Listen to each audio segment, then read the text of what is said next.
Tossude hooldamine ei ole raketiteadus, kui sul on olemas õiged tööriistad.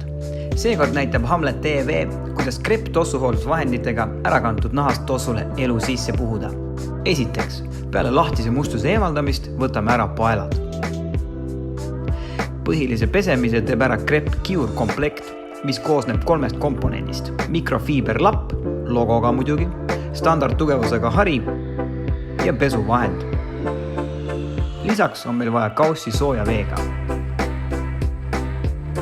Peale paelte eemaldamist võtame kätte harja. Erinevatele materjalidele sobivad erineva tugevusega harjad. Cure komplekti kuulub standardhari. Kastame harja sooja vette ja raputame.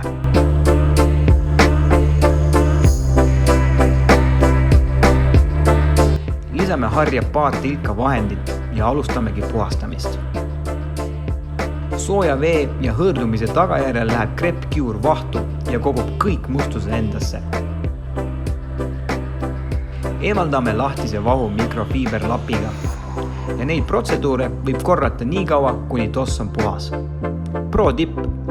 Enne kogu tossu vahuseks hõõrumist tasub igaks juhuks pisemal alal testida, et vahend ja hari tossu materjali ei riku.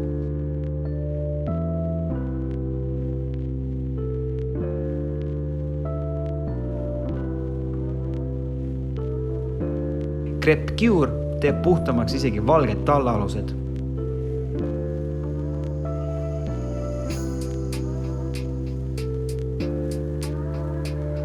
Peale pesu soovitame koos paeltega ketsidele lisada Krepp Protect Spray kaitsekihi.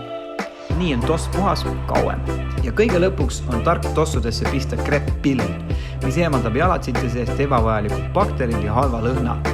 Keera tabletid lahti, hoia neid ketsidest täpselt nii tihti ja nii pikalt, kui ise soovid.